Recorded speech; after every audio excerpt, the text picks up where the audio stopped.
Welcome to the heart of the financial district. You could almost feel the green in the air.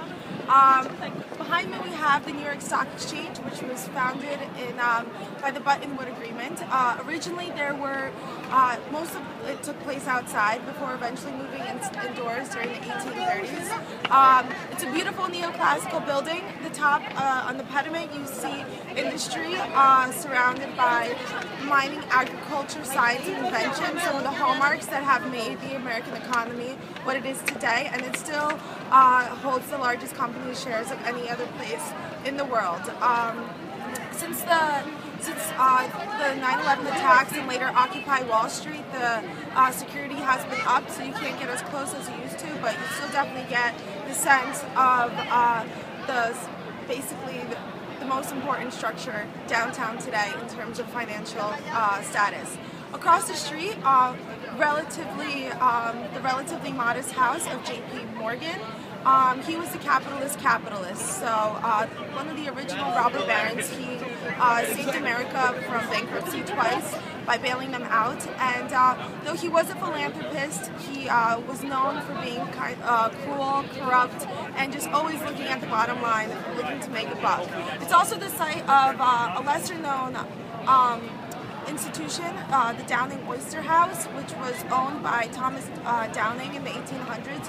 He was one of the first African-American business owners, which was just a great feat because considering that slavery was outlawed in 1827, there was still a lot of prejudice against the African-American community for a long time. So he helped facilitate the Underground Railroad and helped ease the transportation of slaves from the south to the north, often helping them with their identity, buying them new identities, and just helping them start a new life. In front of me right here, we have Federal Hall. This was the spot of the scene of the what's next moment in American history. America has just won its independence, but a lot of questions still hung in the air. Who would rule the country? What kind of system would they have? They didn't want to repeat the mistakes of the British Empire by concentrating power in just one or two hands. So, of course, Washington, who is still the national hero, his name comes up. They pull him out of retirement and say, "We need you."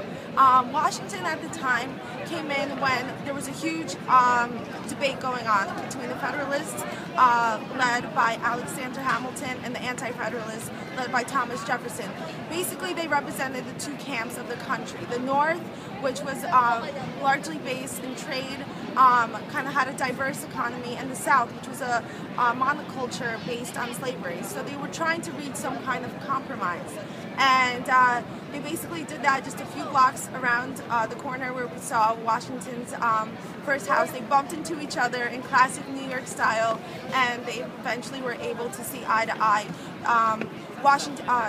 Jefferson convinced the southern states to jump on board with the Constitution, and Hamilton got the states to agree to move the capital down south, first to Philly and later on to D.C. And this just kind of helped New York refocus on what it was known for anyway, which is just the bottom line. It wasn't the capital, but it was the city of capital.